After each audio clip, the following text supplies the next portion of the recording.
കോഴിക്കോട് പേരാമ്പ്ര വെള്ളിയൂരിൽ 10ഓളം വീടുകളിൽ നിന്ന് പണവും സ്വർണ്ണാഭരണങ്ങളും കവർച്ച നടത്തിയ മോഷ്ടാവ് പിടിയിൽ. കുപ്രസിദ്ധ മോഷ്ടാവ് കണ്ണൂർ ഇരിക്കൂർ പട്ടുവം ദാറുൽ ഫലാഹ് വീട്ടിൽ ഇസ്മയിലിനെയാണ് Perambra SI KP Vinod Kumar arrest ചെയ്തത്. പയ്യോളി കോടതി ഇയാളെ റിമാൻഡ് ചെയ്തു. കാപ്പ നിയമപ്രകാരം ജയിലിലടച്ചിരുന്ന ഇസ്മയിൽ 1.5 മാസം മുമ്പാണ് പുറത്തിറങ്ങിയത്. മെയ് 1 രാത്രി 11 മുതൽ 2 പുലർച്ചെ 5 വരെ വെള്ളിയൂരിലെ 1 കിലോമീറ്റർ പരിധിയിൽ വരുന്ന വീടുകളിലായിരുന്നു മോഷണം. ഇതിൽ 3 പോലീസുകാരുടെ വീടും ഉൾപ്പെടും. ഒരു വീട്ടിൽ സ്ത്രീയെ ബാത്റൂമിൽ അടച്ചിടുകയും ചെയ്തു. എല്ലാ വീടുകളിൽ നിന്നുമായി 5 പവൻ സ്വർണവും 25,000 രൂപയുമാണ് നഷ്ടപ്പെട്ടത്.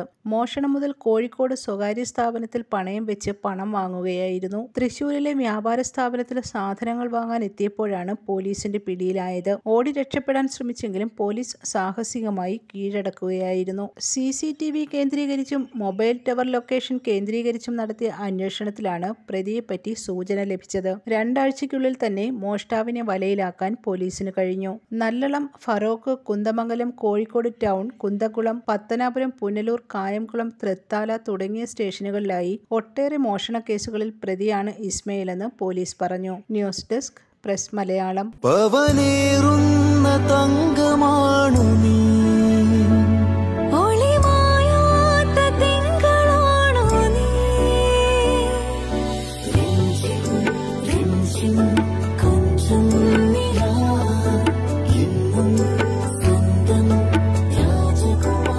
Be a Rajakumari. Rajakumari Gold and Diamonds. The trust of Travancore. Rajakumari.